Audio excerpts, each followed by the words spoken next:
sa nais ng ating Panginoon. Unang-una po nagkakagawa tayo ng isang desisyon dahil sa authority na binigay sa atin. Authority.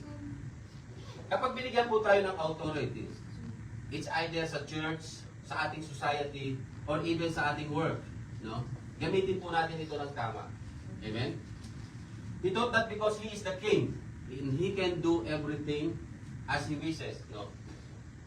At minsan nakakagawa po tayo ng mga desisyon natin na hindi natin namamalayan, hindi tayo aware na yun pala ay hindi tama sa paningin ni Lord.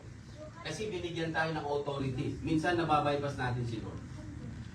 Ang pangalawa po yung impatience natin. Minsan dahil hindi tayo makapag-antay, nakakapag-desisyon tayo nang hindi natin napag-iisipan. Katulad nga po na nangyari kay King Saul. Ano?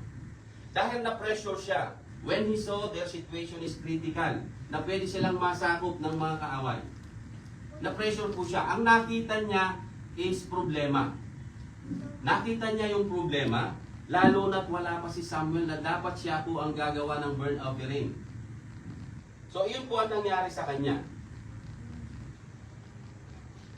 Yun ang nagtulak kay Saul upang sila ay gumawa ng desisyon na taliwas sa nais ng Diyos. Minsan po, ina-allowed ni Lord yung delay. No? Ina-allowed ni Lord yung delay, especially when the situation pushing us to the end of our limit. Yung tipong walang-wala na tayong magawa. Minsan, ina-allowed ni Lord yun na mangyari sa atin. Ano po? Kasi tinitingnan ni Lord yung ating faith. Sinusubukan ni Lord yung ating faith, yung ating obedience. Kung tayo ba ay susunod doon sa kanyang instruction na binigay. Kaya po binibigyan tayo ng Lord ng instruction. Kapag tayo binigyan ni Lord ng instruction, ano? Focus po tayo doon sa instruction na binigay ni Lord. Kahit humarap tayo sa problema. Because we know that God, He is make a way para tayo po ay maalis doon sa sitwasyon na yon. Amen? But in the case of Saul, umalis po siya, lumihis po siya sa instruction na ibinigay sa kanya ng ating Panginoon. No? Because it may look small or simple sa kanya. Siguro sa isip niya, hari naman ako. Siguro hindi siya aware na ang paggawa doon sa bagay na itinakda para kay Prophet Samuel ay kasalanan sa Diyos. No? But anything we do against the will of God, it is a foolishness for the Lord. God already revealed Himself to His people. Kaya dapat yung ating mga will ay palaging naka-align sa will ng Diyos upang alam natin kung ito ba ay tama sa kanyang paningin o hindi. Because if we are not knowledgeable sa ating Diyos, hindi natin alam kung ito ba ay tama o hindi. Kaya nga sabi po ng Hosea ay, people are perished because lack of knowledge. Kaya dapat alam natin kung ano po ang makakadugod sa ating Diyos. Do not be foolish when it comes to serve the Lord. Ano? Dapat ay, because foolishness will cause spiritual downfall. Yan po. In 1 Samuel 13 verse 14, but now your kingdom shall not continue. No? Yun po sinasabi. So, inalisan ng karapatan ng Panginoon si Saul, para maging hari. Because foolishness leads to disobedience. Foolishness leads to disobedience. Maaari pong maganda yung intention ni Saul. Ano? Si Paul kasi, isa lang. Pero ibang tao po yun, ano? Sometimes we fall into that reasoning, ano? Yung putting our human intellectual reasoning rather than God command. Yung bang yung papalitan natin yung itinakdanan ng Diyos para sa atin. Ano? Sometimes we are fall into that reasoning na maaring maganda yung ating intention. Ano? Ngunit kung hindi po yun, ang kalooban ng Diyos, kahit po yun ay maganda, hindi po yung makakalugod kay Lord. Kasi iba po yung hinanda niya. May mga pagkakataon na yung specific instruction na pinibigay po sa atin ni Lord ay hindi natin sinusunod. Kasi ang gusto natin, halimbawa binigyan tayo ni Lord ang dapat natin gawin, ang nasa isip natin is ma-accomplish matapos yung pinagagawa ni Lord. So maganda yung ating intention. Pero kung hindi po yung instruction ni Lord ang sinunod natin ay magkakaroon po ng problema, no? Katulad na lamang po nung asawa ni Lot, no? Ang instruction sa kanila, umalis kayo, huwag kang lilingon. Ngunit hindi po siya sumunod doon sa instruction na ibinigay ng Diyos, siya po ay napahamak, ano? Maaari din pong mangyari yun sa atin kung hindi po natin susundin ang instruction ng ating Panginoon. Because human logic can never replace the divine instruction of God. Gaano pa man po kaganda, ano? Yung naisip nating pamamaraan. kung hindi yun align sa will ng ating Panginoon, ay hindi po tayo makakapagbigay ng glory kay Lord. Kasi mayroon po tayo mga thinking minsan na yun bang tipong, bakit ko pahihirapan ang aking sarili kung meron namang ibang way, mas may magaan na way, ano? Pero kung hindi nga po yun ang gusto ng Diyos, hindi po. Kasi ang sabi po sa Proverbs 14, verse 12, there is a way that seems right to a man, but it is end in the way of death. Akala lang natin na yun yung maganda. Akala natin ito ay tama. Pero ang dulo pala noon ay kapahamakan. Amen? Kaya yun ang gusto ni Lord. Kaya yun ang hinanda ni Lord na pamamaraan na sundin natin. Kasi yun ang safe. Yun ang safe. Kaya yun ang pinagagawa sa atin ni Lord. At doon natin siya mag-glorify. Amen? Because not all goods and pleasing to the eyes are approved to God. Kasi si Eva, di ba? Si Eva, maganda sa paningin, masarap kainin yung bunga, ay ginawa niya at napahamak po siya. Nagkasala. And it seems good, but it leads us to ruin our relationship with God. Katulad po ni Saul, ano? Siguro, gusto niya, sabi niya, ako na lang ang gagawa nito para hindi na mahirapan si Prophet Samuel. Pero hindi po yun para sa kanya, hindi siya ang inatasan ni Lord na gawin yun. Kaya po yun ay kasalanan. So it might serve us as a warning din po mga kapatid, ano? That always seek the Holy Spirit to lead us para hindi po tayo maligaw, no? Huwag tayong umasa sa ating mga sariling kakayanan. Kasi kahit pa kaya natin, sa tingin natin kaya natin, but our heart is deceitful. Kaya huwag po tayong aasa sa sarili natin. Yan po yung sinasabi ng Proverbs. Trust in the Lord with all your heart and lean not on your own understanding. In all your ways acknowledge Him and He will shall direct your path. When we entrusted our ways to God, He will lead us, He will guide us to the right path. Hindi tayo pumaliligaw kapag si Lord ang naglagay sa atin dyan. Amen? Do not be wise in your own eyes. Instead, always rely on God's wisdom and obey the Lord in all He gave us instruction. Lahat na ibinigay ng Lord na instruction sa atin, yun po ang ating sundin. Pag sinabi ni Lord na mag-antay ka, antayin natin, mag-antay tayo. Ano? Huwag tayong maiinip. Kasi baka meron pang idinidil si Lord sa mga buhay natin kung bakit hindi pa natin na nangyayari yung mga nais natin. No? Kasi baka nagmamadali ka, baka pag binigyan tayo ni Lord ngayon ng 1,000,000, baka hindi na tayo makita sa church. Maging busy na tayo sa pagta-travel. So yun po ibig sabihin, ano? Baka kaya hindi pa binibigay sa iyo ni Lord yan. Baka hindi pa tama yung puso mo. At baka maging dahilan lang yan ng kapahamakan mo. Kaya gusto ni Lord, yung perfect time niya ang mangyari. Kaya pinapadaan ka sa lugar na yon. Pinapadaan ka sa mga pagsubok na yon. Pero ang sigurado po doon, ibibigay yun ni Lord kapag ready ka na. Amen. Kaya nga po, no, napakahalaga ng pag-iintay. No? The importance of waiting. God's timing. Sabi nga, the best weapon to defeat the enemy is to wait the perfect time of God. Amen. Dahil nainip si King Saul, siya po ay napahamak. He lost his kingship. Inalis sa kanya ni Lord yun. We know that God moves, not late, never early, always perfect yung pagkilos ng ating Panginoon sa atin. Amen. In Lamentation 3 verse 25, sabi po dyan, the Lord is good to those who wait for Him, to the soul who seek Him. Alam po ni Lord, alam ni Lord na nag-aantay ka. Alam ni Lord na nag-aantay tayo. Alam ni Lord na may mga pangako siya sa iyo, sa atin lahat. Alam po yun ni Lord. Hindi niya yung nakakalimutan. Itinatama niya lang yung puso natin. At doon niya ibibigay yung kapag saktong-sakto na nakaya na natin i-handle yung mga hinihingi natin. Patiently waiting God's timing, showing the trust, our trust, and faithfulness sa ating Panginoon. Pagpapakita po yun na tayo nagtitiwala sa plano ng Diyos. Amen? Hindi hahayaan ni Lord na malugmok tayo habang tayo nag-aantay. Hindi hahayaan ni Lord na manghina tayo habang tayo nag-aantay. Humarap man tayo sa mga pagsubok. Because while we are waiting, He will give us the inner strength. At yan po sinasabi ng Isaiah 40 verse 30. Sabi dyan, Isaiah 40:31. But those who wait in the Lord shall renew their strength. They shall mount up with wings like eagles. They shall run and not be weary. They shall walk and not faint. So, bibigyan tayo ni Lord ng inner strength. Ng strength natin para tayo ay mag-survive sa anumang pagsubok na pagdaan natin. Because waiting patiently is an expression of trust in God.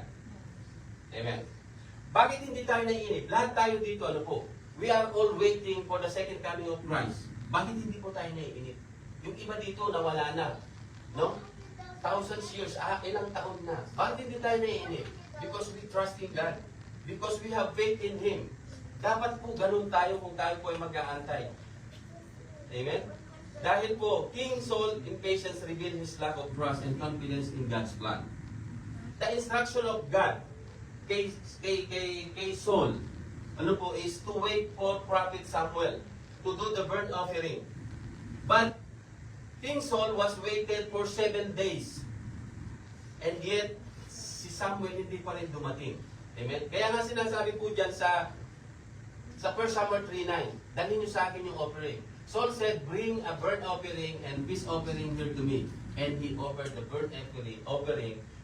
Pinakialaman niya yung isang gawain na hindi dapat para sa kanya. At ito po ay isang malaking kasalanan para sa ating Panginoon. The same thing with us, mga kapatid. Ano? Kapag hindi talaga yun ang pinagagawa sa atin ng Diyos, huwag natin gawin. Kasi binigay ni Lord na yung instruction sa atin through the Bible. Kapag lumis po tayo doon, may yung sequences na mangyayari sa atin. Kung inantay lamang po ni Saul at hindi niya pinakialaman yung gawain na yun na dapat kay Prophet Samuel, hindi siya mapapahamak. Unlike David, David was anointed by God in his early age, no? Sa pamamagitan na rin, sa utos na rin ng ating Panginoon, ano? In 1 Samuel 16 verse 13, sabi dyan, then Samuel took the horn of oil and anointed him in the midst of his brother, and the Spirit of the Lord came upon David that day and forward. So Samuel arose and went to Ramah. Hindi nainip si David, no? After Samuel anointed him, he was waited for 15 years before the coronation as a king. Imagine that. And along the way, ang dami niyang pinagdaanan, ang dami niyang na halos mamatay siya. But, pinangawakan niya yung promises ni Lord. Unlike Saul, he cannot wait. Instead, he stepped into the priestly role that God never gave it to him. Huwag natin pangungunahan po ang ating Panginoon sa nais niya. Never step ahead on God's plan and create your own path. Mapapahamak po tayo pag ginawa natin yun. Because of his impatience, it results his disobedience to God. Dahil po pinangunahan niya ng Diyos, lumabag siya sa ating Panginoon. Alam naman po natin kung ano ang kaparusahan nun. Sabi po dyan, the consequences of disobedience. 1 Samuel 31:14, but now your kingdom shall not continue. Inalisan siya ng karapatan ng Diyos na maging hari. Amen? Whatever, inalisan siya ng Diyos ng karapatan na maging hari, ano po? Disobedience bring loss. King Saul lost his kingdom, not immediately, but eventually, because God lost his favor. May kasabihan nga tayo na kung anong ating itinanim, yun din po natin aanihin. Sabi nga sa Galatians 6 verse 7, do not be deceived. God cannot be mocked. A man reap what he sows. Kaya po, do not be deceived. Ano man yung meron tayo, ano man yung binigay sa atin ni Lord, prinomote man tayo ni Lord, nasaan man tayo ngayon, do not be deceived. Do not be deceived kung ano man yan. Whatever God gave us, we are just a steward ng lahat ng meron po tayo, mga kapatid. Steward your gifts. Whatever gifts na binigay sa iyo ni Lord, whatever na ano man yan, pagpapala man yan, gamitin natin, pangalagaan natin. Because we are the stewards of lahat ng yan ng meron tayo. Kung inilagay ka ni Lord sa magandang kalagayan mo and you spend, nagkaroon ka na maraming oras, gagamit natin kay Lord. No? Kasi may purpose si Lord sa bawat ginagawa niya sa buhay natin. Because God lost His favor to King Saul, He forfeited His kingship. At ibinigay po ito kay David. God spoke again to Prophet Samuel. Hanapin mo itong taong to. Siya ang magiging susunod na hari ng Israel. Amen? Yan po ang sinasabi ng 1 Samuel 16 verse 1. Now the Lord said to Samuel, how long will you mourn for Saul, seeing I have rejected him, for reigning over Israel? Fill your horn with oil, and go. I am sending you to Jesse, the Bethlehemite, for I have provided myself a king among his sons. So, inutusan siya pumunta doon kila Jesse para dahil nandun ang kanyang napiling magiging hari. But this time, this time, the Lord is the one who chose the next king of Israel. He chose David, an ordinary boy. Alam naman po natin, nang natagpuan siya ni Lord, isa siyang tagapastol, isang musbus na bata, no? Walang military experience.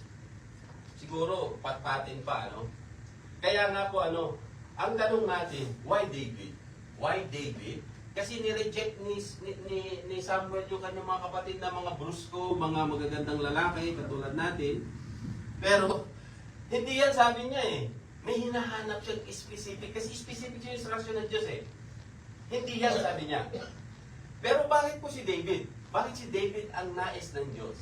Kasi iyan po ang dahilan. No? God seek a man after his heart. So, mahalaga sa Lord ang ating mga puso, mga kapatid. Ano? In 1 Samuel 13 verse 14, sabi dyan, the Lord has sought for himself a man after his own heart, and the Lord has commanded him to be commander over his people, because you have not kept what the Lord commanded you. Yan ang nais ng Diyos. God look into the heart rather than ability. Hindi natin pwedeng sabihin na magaling ako, mataas ako, magaling ako magsalita, meron ako nito, ganyan, and so on and so forth. Hindi po yun nakatingin si Lord doon.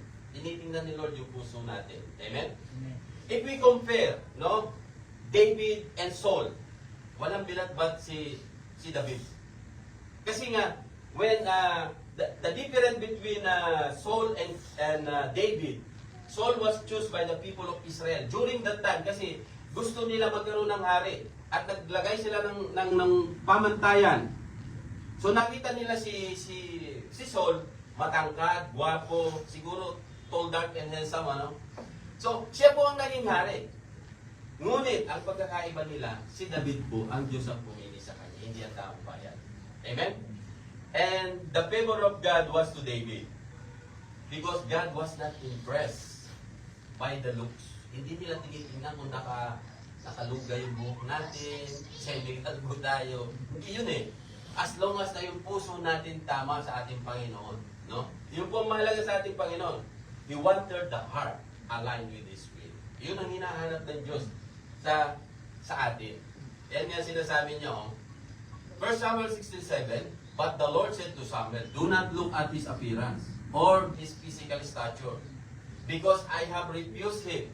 For the Lord does not see a man sees, for man looks the outward appearance, but the Lord looks the heart.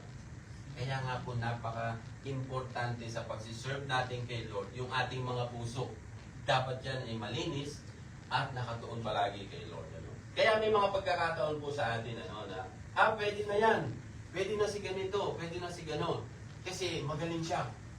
Yun po yung ating human standard. Ano? Pero ang Diyos, but God is look at the man who is willing to give his heart sa ating Panginoon. Yun ang pamantayan ng ating Panginoon. At kilala naman po natin si David, ano? David was not a perfect man. Kita natin kung anong ginawa niya kay Uriah. David sent Uriah in the battlefield para mamatay siya, to cover his sin. Dahil kay Bathsheba. Ginawa po yun ni David, ano? So he was not a perfect. But still, David has a good heart. He repented deeply to God and pursued God's righteousness. Yun po ginawa niya noong when Prophet Nathan exposed his sin against the Lord. Pinadala niya si Uriah sa battlefield. Ngunit kung babasahin po natin ang Psalm 51, no? Ang Psalm 51, ito po yung prayer of repentance ni King David. And part of the verses ay ito po. Yan, sabi niya dyan, have mercy upon me, O Lord, O God, according to your loving kindness, according to the multitude of your tender mercies, blot out my transgressions. So, dyan, pinapakita dyan, kilalang kilala ni David ang ating Panginoon. Alam na ang ating Panginoon ay mabuti, mapagmahal, mapagpatawad. Ano? Kaya sabi niya nga, blot out my transgression.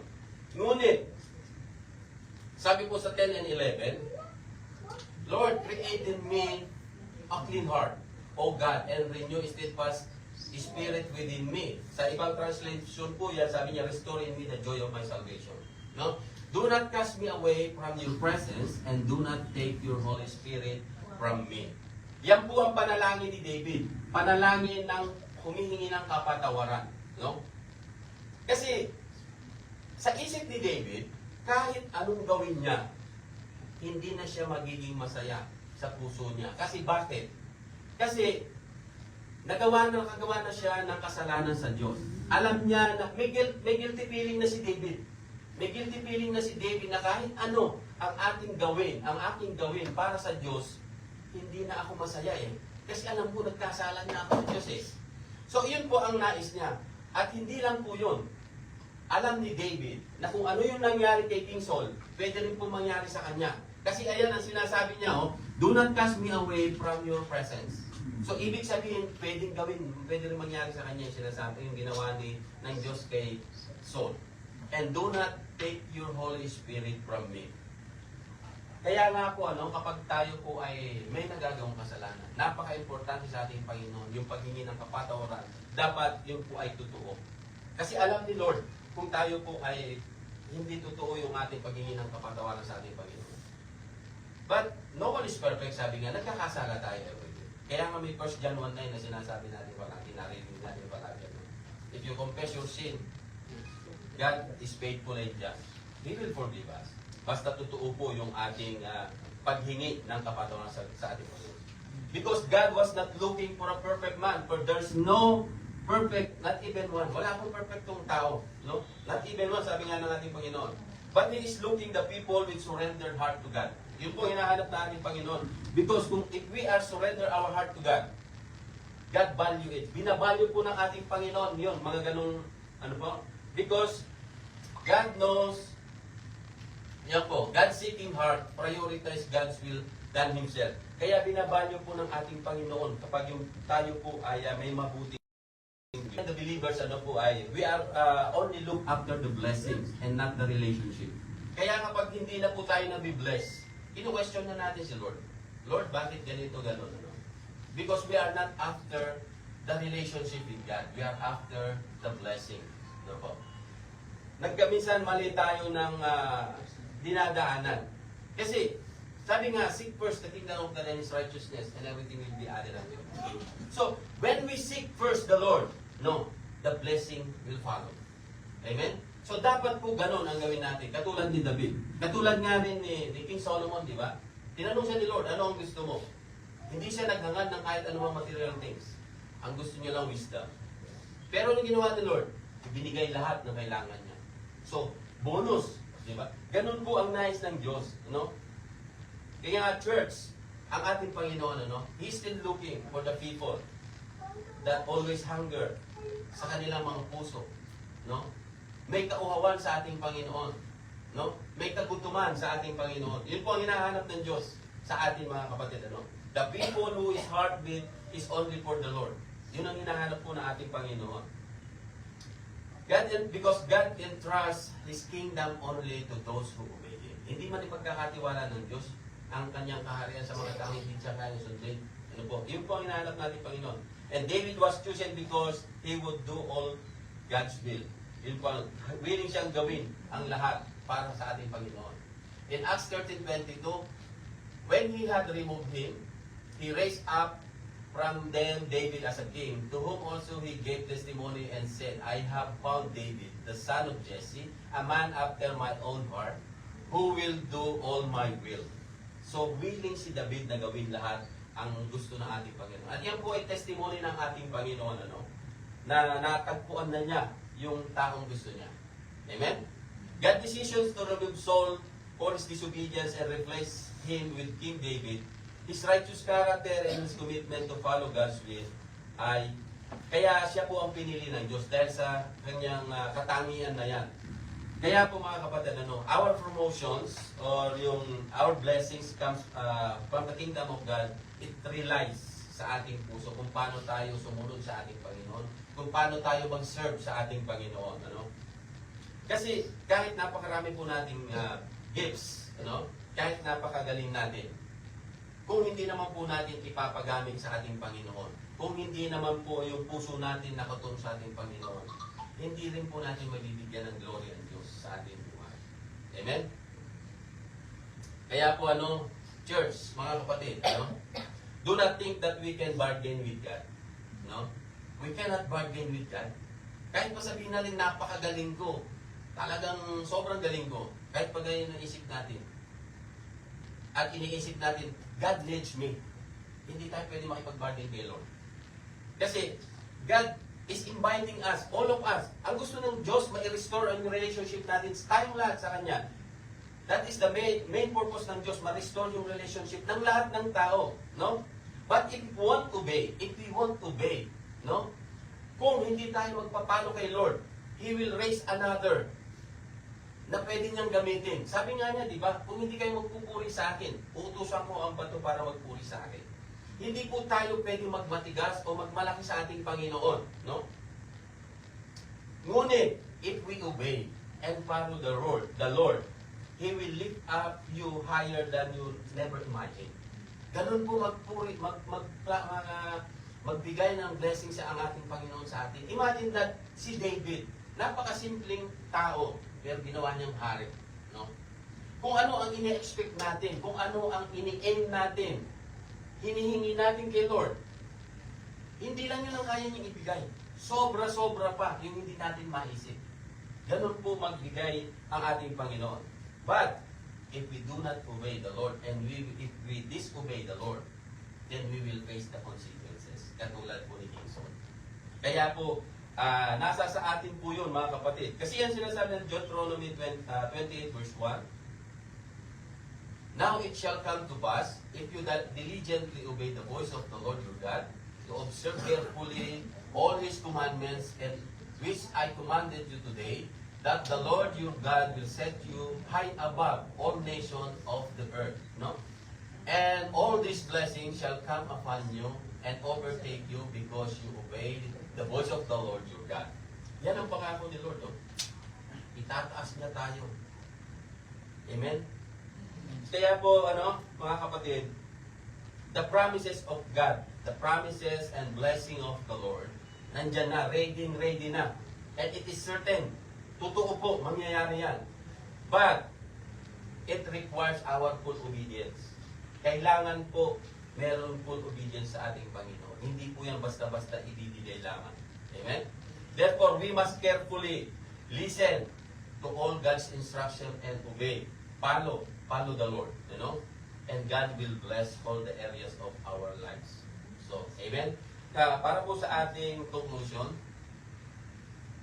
yan, yung ating text kanina. Yan po yung ating text kanina. The message we heard today, mga kapatid, it is not just about the story of David and Saul. Hindi lamang po yun tungkol doon, But this is a message to all believers. Para sa atin, kasama po tayo doon. Amen? To mirror our relationship with God. To mirror our spiritual life. Sino ba tayo sa harap ni Lord ngayon? Ano ba ang katayuan natin sa harap ng ating Panginoon ngayon? Because we know the consequences of disobedience and the danger of being impatient.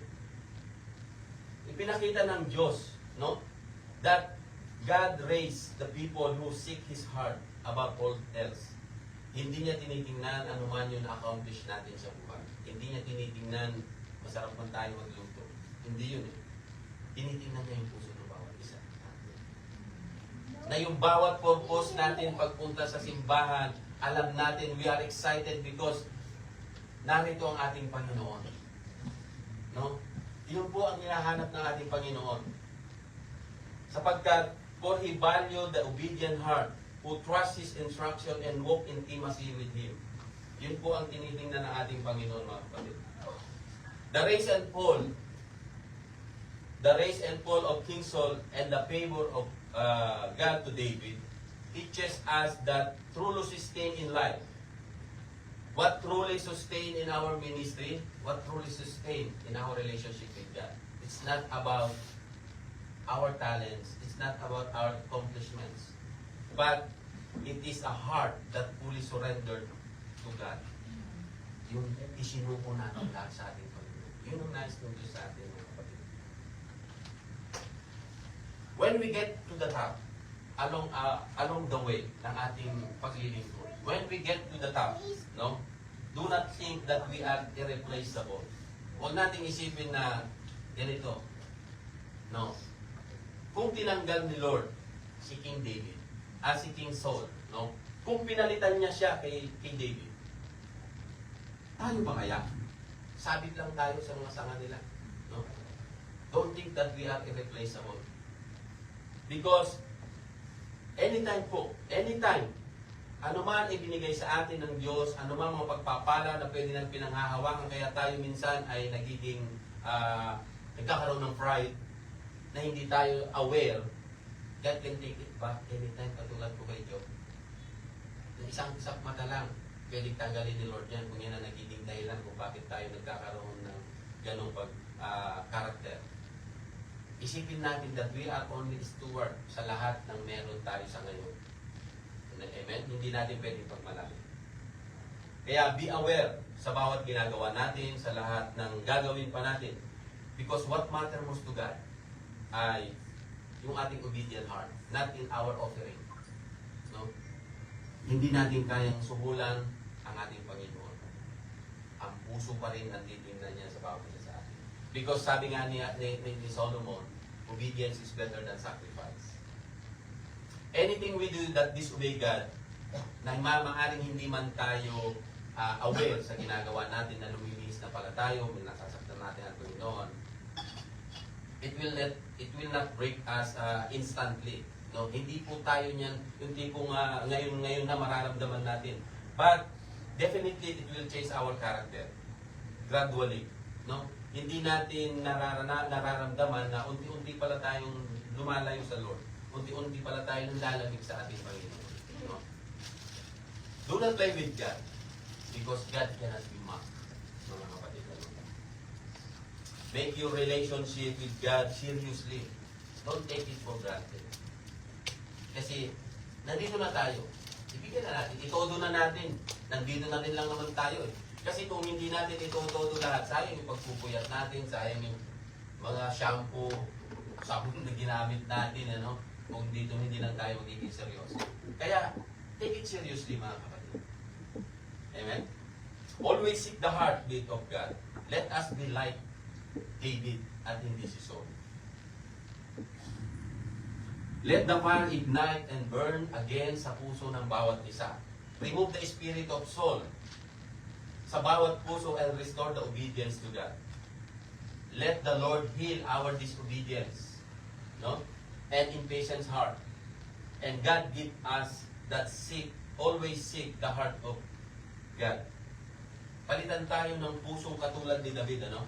Kaya po mga kapatid, let us examine ourselves, our heart. Are we obeying the Lord fully? Or sa pamamagitan na God, ginagawa natin siyang priority sa ating buhay? If we see the worries and fear na minsan nararanasan natin, nararamdaman natin while we are waiting, let us talk to God. Lord, tanggalin mo to. Because a lot of promises ni Lord, nandyan na. At totoo lahat yan. Kung nararamdaman pa natin yung worries on fear, pop up lang po yan. No? We can ask the Lord so that we can wait patiently to God's perfect time. Kaya nga po, may the Lord give us the heart of David. The heart that always hunger. Meron siyang pagkauhaw. Meron siyang pagkagutom. No? And longing to the presence of God. Amen. So, ayun lamang po. So, let us pray. Most gracious Father, maraming salamat po, Panginoon, sa araw na ito. Thank you for your message, Panginoon. Turuan mo nga po kami, Panginoon, na mag-focus sa iyo, Panginoon. Give us the heart of David, O Lord, and remove the heart of Saul in us. Na kami ay handang sumunod, na kami ay willing mag-antay, O Lord, in your perfect time. Not in our time, O Lord. Turuan mo kami, Panginoon, na magpakumbaba sa lahat ng aming kalagayan. Kami man ay itinaas mo, Lord. Manatili ang puso mapagpakumbaba sa amin. Maginawang huwaran sa amin ang buhay ni David. Na bagamat kami nagkakasala katulad niya, O Lord. Lord, turuan mo kami humingi ng totoong kapatawaran. totoong kapatawaran na handang isuko lahat ng anumang dahilan kung bakit kami hindi makapag-focus sa iyo. Lord, maraming salamat, Panginoon, sa mensahe. Naway hindi lamang namin ito narinig, Panginoon. Pagkus, Lord, ito ay maging daan upang kami ay lumakad sa tamang daan na inilaan mo para sa amin. Na hindi namin i-alter, Lord, kung anong plinano mo para sa amin. Handa kami mag-antay gaano man katagal dumating si Samuel, Panginoon. Sapagkat alam namin, Lord, na ang daan na inilaan mo para sa amin, Panginoon, ay sigurado, ligtas, at makakasama ka namin doon, Panginoon. Lord, turuan mo kami mag-focus sa daan na yun, Panginoon, upang hindi kami maligaw, upang kami hindi mawala sa iyo. Salamat, Panginoon, and we give you all the glory, the honor, the praises.